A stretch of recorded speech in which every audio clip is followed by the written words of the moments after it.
JCTVX.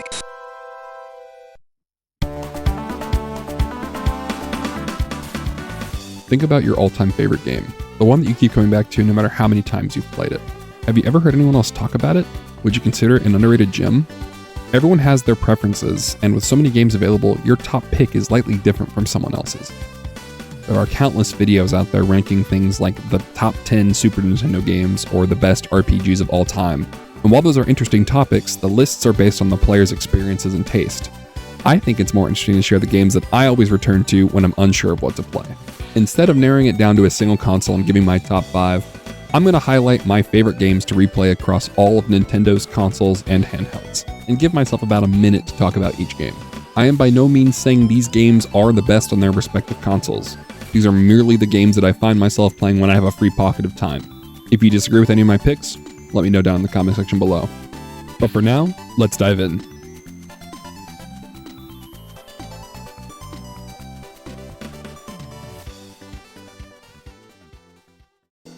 Before we get into the main list, I would like to bring up some honorable mentions. These games were just barely off from making the list, but I felt the need to bring them up as they are still some of my favorite games of all time, and I do find myself playing them from time to time. Mega Man 2 was one of the first Mega Man games I had ever played. When I was younger, I went into a weird Mega Man phase and loved the two games on PSP. And when it was time to move away from the PSP, I decided to buy Mega Man 2 on my iPod Touch. And it wasn't exactly the best way to experience that game, but it was certainly a unique one. I actually ended up beating the game on that iPod Touch, and it just gave me a greater appreciation for the game when I finally decided to play it on original hardware and just the number of re-releases across the years. Goof Troop is a childhood favorite of mine. Whenever I think back to my childhood playing Super Nintendo with my brother, Goof Troop is the first game that comes to mind. It is so much fun exploring the puzzles and trying not to hit each other with your little grappling hooks or kicking the stones into each other to lose lives. If you're ever looking for a nice little co-op puzzle solving game, Goof Troop is kind of just the best there is on the Super Nintendo. Kind of think of it like multiplayer Zelda before Four Swords was a thing. Jet Force Gemini is a third-person shooter on the Nintendo 64, and I find myself coming back to it. Not really the Nintendo 64 version though. They did end up re-releasing it for the Rare Replay collection on Xbox with modern controls, and it is easily one of the best ways to experience this gem. It is not the best shooter in the world, and it certainly has not aged the greatest, but if you're looking for some nice third-person shooter action on the Nintendo 64, you really can't go wrong with Jet Force Gemini. And the multiplayer is pretty fun too. Mario Superstar Baseball is one of the unique cases in which it's a sports game for a sport I've barely played, and yet I cannot stop booting this game up from time to time and just playing a few innings. The story mode is goofy, the exhibition mode is super fun just to play with friends. There's an arcade, like casino mode. I don't remember exactly what it's called off the top of my head, but that was so much fun. Just overall, the game is an absolute blast. Not only the game, but also the commercials. I remember these playing on TV back when I was a kid and just falling in love with these costumes. I wish that Nintendo would do more advertisements like these days because they are so iconic. Rounding off the honorable mentions section is Game & Watch Gallery 4 for the Game Boy Advance. This game saved me from many car trips when I was a kid. Just playing through a few of the high score based, very easy to learn, hard to master micro games that are in this collection is so much fun. I could play Fire for hours of my time. Boxing is fun. Donkey Kong Jr. is so much fun.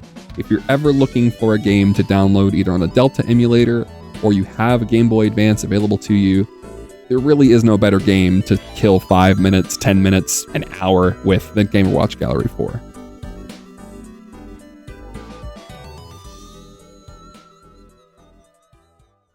Nintendo Entertainment System. Power, power, power. Now, you are playing with power. Mike Tyson's Punch-Out is easily one of my favorite games of all time. It's this unique mix of rhythm and fighting game that I just cannot get enough of. Learning the patterns of each unique opponent, learning their quirks, learning the timing, it's so engaging. I own this game on pretty much every system I can get my hands on. I've got it on the Delta emulator on my phone. I've got it on my 3DS through Virtual Console. I put it on my Steam Deck. And it's one of the first games I play whenever I dig out the NES Classic. No matter how many times I beat Glass Joe, I will always try my best to get a better time.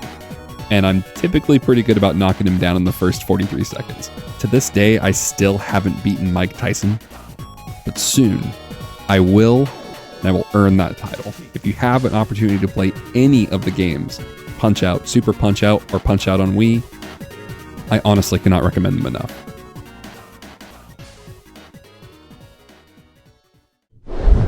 Game Boy. 頼むよ。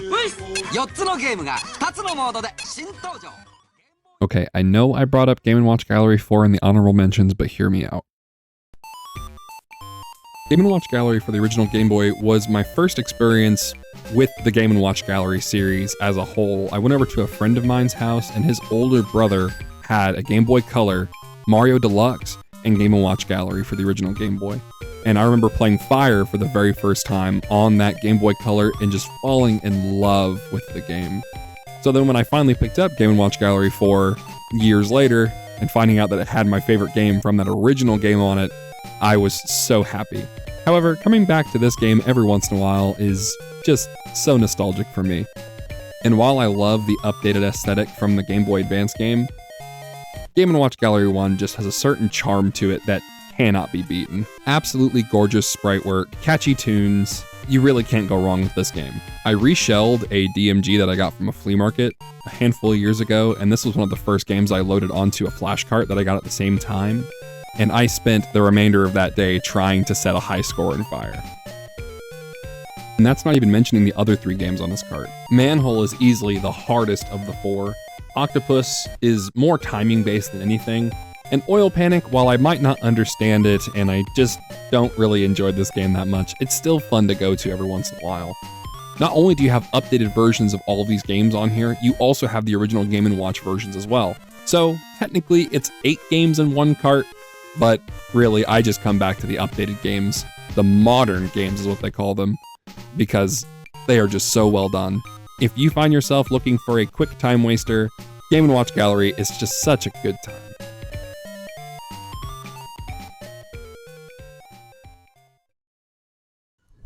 Super Nintendo Entertainment System. Do is go to Blockbuster Video Rent and Play Tetris Attack. You'll get a free Super NES game rental, plus a chance to win a Nintendo 64 Entertainment Center. Tetris Attack was always the black sheep of my childhood Super Nintendo collection. Next to Pushover, it was just kind of the game that sat unplayed for years. Until I finally decided to play it and realized it is probably one of the most addicting puzzle games ever made. Known better by its name these days, Puzzle League. Tetris Attack is your standard line 4 up and you win sort of puzzle game, where combos are key.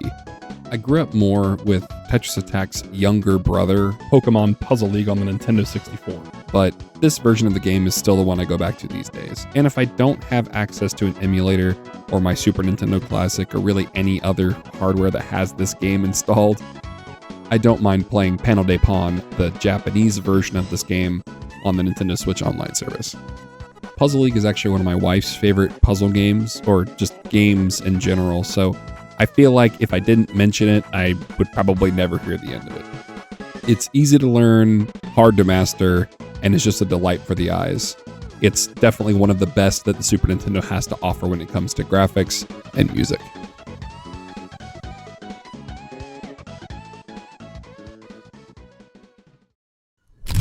Game Boy Color. Okie dokie, here we go!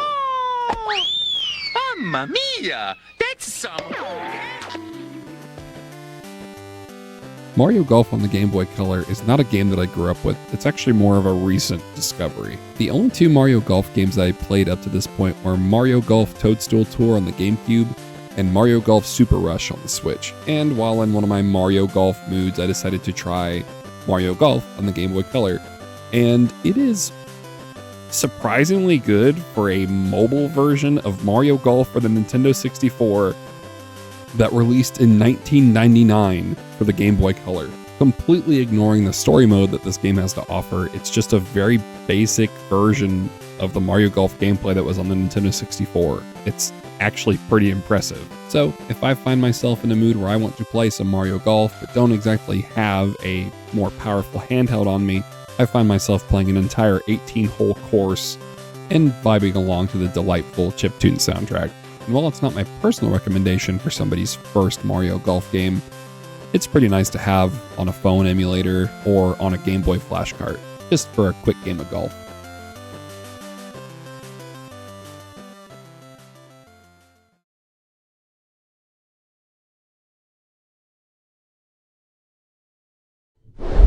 To be continued.